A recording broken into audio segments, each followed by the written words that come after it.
보면 예수님께서 대제사장에게로 붙들려 끌려가십니다.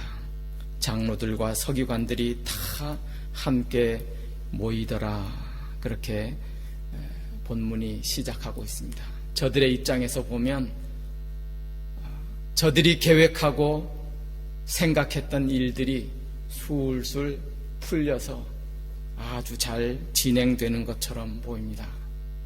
사실 저들은 예수님을 죽이고자 잡고자 했으나 당시 큰 명절이라 예수님 주위에 많은 군중들도 있고 제자들도 있어서 자칫 잘못하다가 밀란이 일어날까봐 어찌할 수 없어서 조금 미루던 차였습니다. 뜻하지 않게 예수님의 최측근인 제자 중에 한 사람이 지발로 찾아와서 예수를 팔겠다고 제안하잖아요. 어떻게 일이 이렇게 잘 진행될 수가 있어요? 저들은 기뻤어요. 그리고 이참에 그냥 일사천리로 예수님을 잡아 처형하기로 하고 일을 진행시킵니다. 사랑하는 성도 여러분, 살다 보면 우리가 생각하고 기대하고 꿈꿨던 일들이 술술 잘 풀릴 때가 있어요. 일이 잘 진행된다고 해서 그게 다 좋은 일이고 하나님이 원하시는 하나님의 뜻 안에 이루어지는 일이라고 또 우리는 혼돈해서는 안 돼요. 착각해서는 안 돼요. 반대로 일이 막히고 내가 꿈꾸고 계획했던 일들이 뭔가 안 된다고 해서 이거 하나님의 뜻이 아닌가? 하나님이 막으시는가?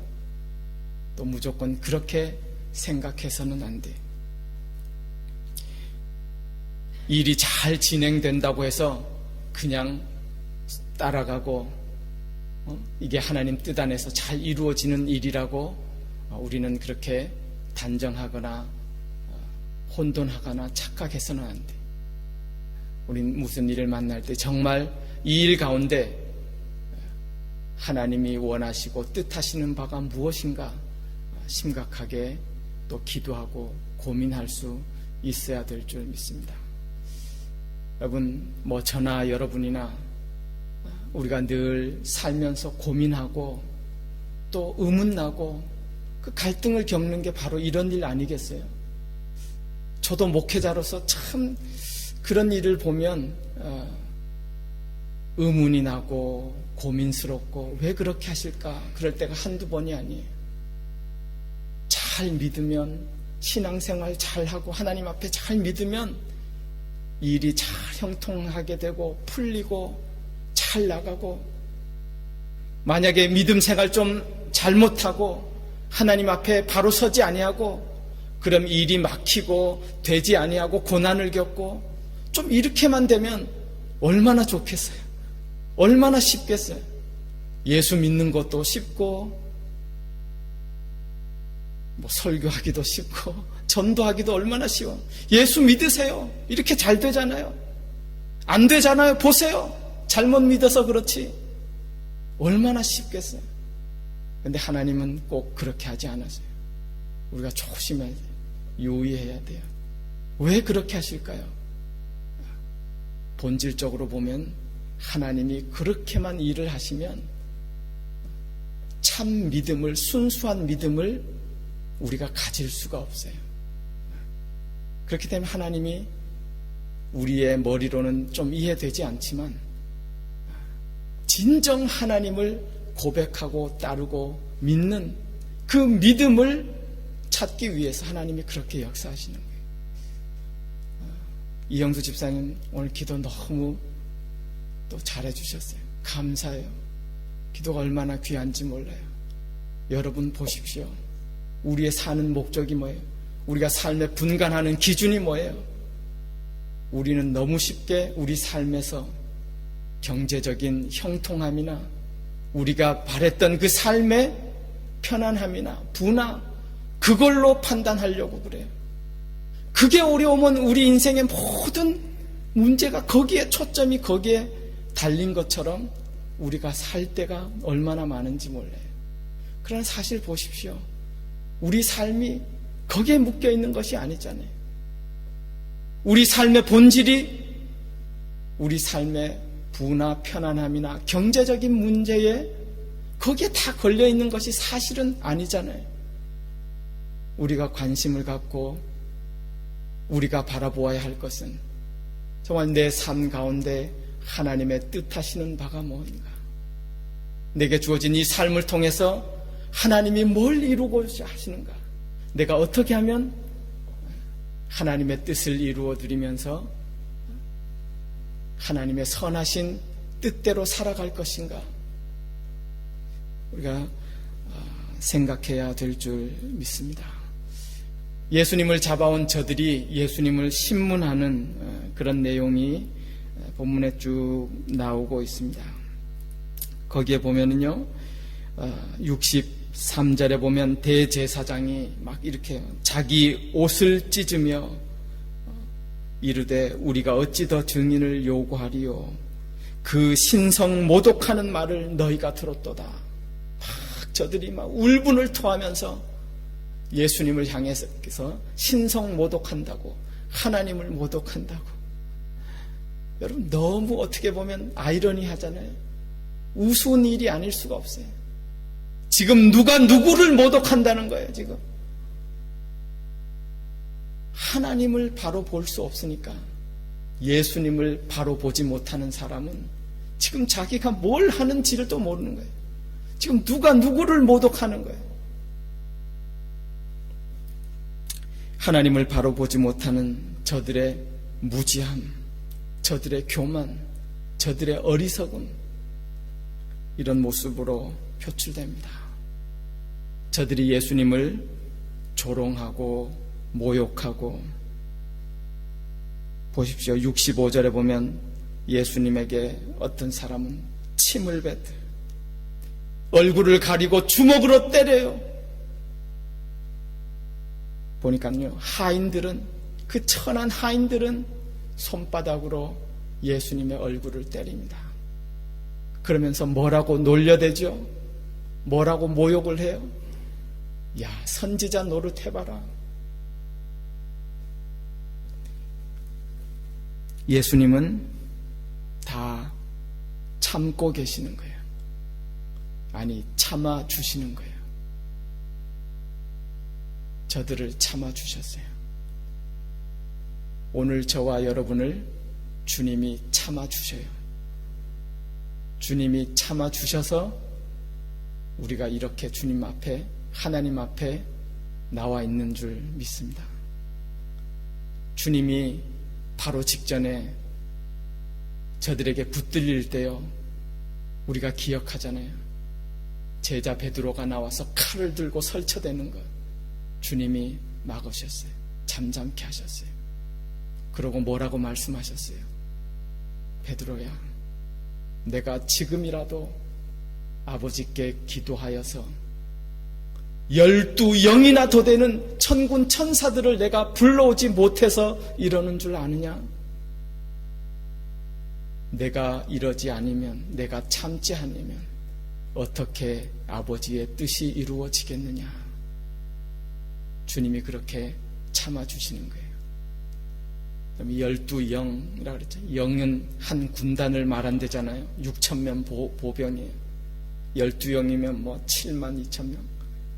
그 숫자가 중요한 게 아니라 주님이 그런 능력이 없으시는 분이 아니에요. 그럼에도 불구하고 우리의 구원을 위해서 주님이 참아주시는 거예요. 그 모욕을 다 주님이 담당해 주시는 겁니다. 이사야 선지자는 그렇게 예언했잖아요. 그가 곤욕을 당하여 괴로울 때도 그의 입을 열지 아니하였으며, 마치 도수장으로 끌려가는 어린 양과 털 깎는 자 앞에서 잠잠한 양같이 그의 입을 열지 아니하셨도다. 그들 앞에서 주님은 입을 열지 아니하시고 다 맞아주셨어요. 다 감당해 주셨어요. 저와 여러분이 맞아야 될 그 수치와 부끄러움과 저주와 그 모욕을, 그 침뱉음을 주님이 다 맞아주신 거예요. 주님이 그 모든 사람들의 죄악을 다 담당해 주셨어요. 하나님은 자신의 독생자 아들 예수 그리스도께 우리의 모든 죄악을 그에게 담당시키셨도다. 그 은혜로, 그 참아주심의 은혜로 저와 여러분이 구원함을 얻었습니다.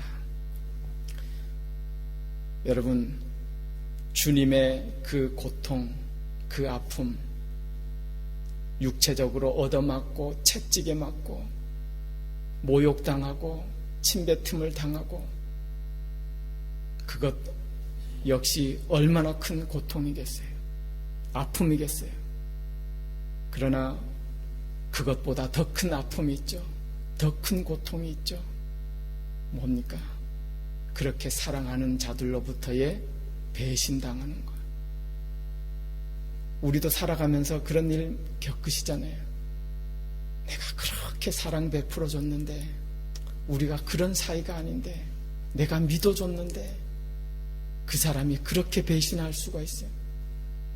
그 사람이 나를 그렇게 배반할 수가 있어요. 내가 너무너무 억울해서 견딜 수가 없어요. 주님이 그런 배신의 아픔, 고통 당해주셨어요. 오늘 본문의 후반부에 보면 주님이 사랑하시던, 함께 하시던 베드로가 예수님을 모른다고 부인하는 그 모습을 우리가 발견하게 됩니다. 여러분, 인간이란 그런 존재인 것 같습니다. 바로 불과 몇 시간 전이에요. 예수님, 다른 사람이 다 떠나도 나는 주님을 버리지 않아요. 나는 주님과 함께 죽음에까지 나는 가겠습니다. 확신하고 큰 소리 치던 그 베드로였는데, 베드로가 어떻게 부인하죠? 어떻게 배반하죠? 나는 예수님을 몰래. 나는 그런 사람과 같이 다닌 적이 없어. 71절에 보면 마지막으로는 세 번째 베드로는 예수님을 향해서 저주하잖아요. 맹세컨대 나는 저 사람을 몰래. 예수님을 저주하는 지경에까지 이르렀습니다. 예수님이 그런 말씀해 주셨죠. 누구든지 사람들 앞에서 내 말을, 나를 부끄러워하면 나도 내 아버지 앞에서 그를 부끄러워할 것이다. 누구든지 사람 앞에서 나를 부인하면 나도 하늘에 계신 내 아버지 앞에서 그를 모른다고 부인할 것이다. 그런 말씀을 가르쳐 주신 일이 있잖아요. 그럼에도 베드로는 정말 그 급박한 상황에서, 얼마나 급박했는지 어찌 베드로가 그렇게 할 수 있을까? 베드로는 그렇게 예수님을 부인했어요. 모른다고 저주하고 배반했어요. 여러분, 베드로의 실패는 우리가 어제 본 대로 기도의 실패예요. 베드로는 자신을 믿었잖아요. 예수님, 걱정하지 마십시오. 내가 남자의 의리가 있지 내가 예수님을 버리겠습니까? 자기 자신을 또한 스스로 믿었던 것 같아요. 나는 죽어도 예수님 앞에 같이 간다. 예수님과 함께 간다. 그러나 정말 정작 중요한 순간에 예수님이 기도할 때에, 함께 기도하자고 할 때에 베드로는 기도에 실패했던 것 우리가 보잖아요. 여러분, 참다운 신앙의 길은요, 믿음의 길은 자신의 용기로 가는 게 아니에요. 의지로 가는 것이 아니고 자신의 신념으로 가는 게 아니에요. 주님이 힘 주셔야 하기 때문에 그 길을 가기 위해서 꼭 필요한 것이 기도라는 사실입니다. 기도는 나를 의지하는 것이 아니잖아요. 내 각오를 다지는 게 아니에요. 오늘 베드로의 모습을 보면서 이런 연약한 존재가 인간이구나, 그 사실을 내려놓고 주님 도와주십시오, 주님이 공급해 주시는 힘으로 승리하기 원합니다. 주의 도우심을 간구하는 그 기도 속에 우리가 걸어가야 할 믿음의 승리가 있는 줄 믿습니다. 베드로가 이렇게 실패하고 나와서 통곡하고 우는 그런 모습을 봅니다. 그제서야 주님이 생각났어요. 주님의 말씀이 기억났어요. 주님의 말씀이 뭐가 기억나는 거예요? 베드로, 너 봤지? 내가 그럴 줄 알았어. 내가 너 그렇게 부인한다고 했잖아. 그 말씀만 기억난 게 아니에요. 주님의 말씀에 뭐예요? 베드로야, 시몬아, 내가 너를 위하여 기도하였노니, 너의 믿음이 떨어지지 않기를 위하여 내가 기도하였노니 너는 돌이킨 후에 너의 형제를 굳게 하라. 그 주님의 음성과 주님의 기도가 생각나서 통곡하고 우는 거예요.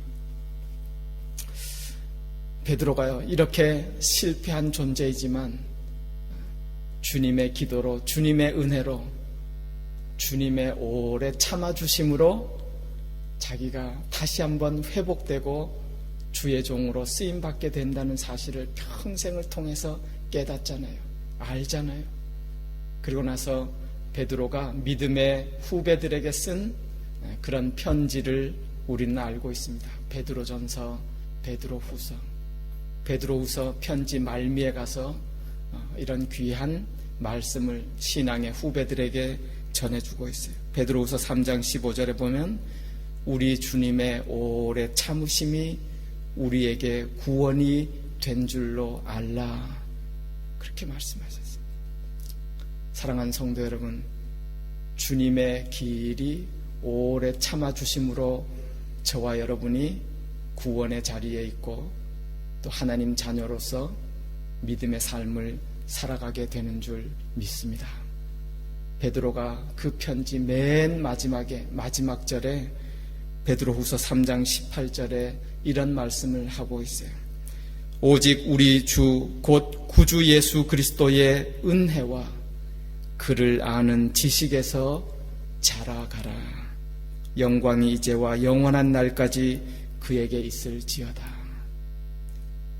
중요한 것은 주님의 은혜를 기억하고 우리가 주님 앞에 이를 때까지 지속적으로 자라가라는 것입니다. 여러분, 우리는 실패할 수 있어요. 넘어질 수 있어요. 사랑하는 성도 여러분, 그러나 끝까지 붙드시는 주님을 바라보면서 다시 한번 용기를 내시고 주의 은혜를 붙들고 하나님 앞에 이를 때까지 그리스도 안에서 지속적으로 자라갈 수 있는 그런 믿음의 길을 걸어가는 저와 여러분들 되실 수 있기를 주님의 이름으로 축원합니다. 우리 찬송가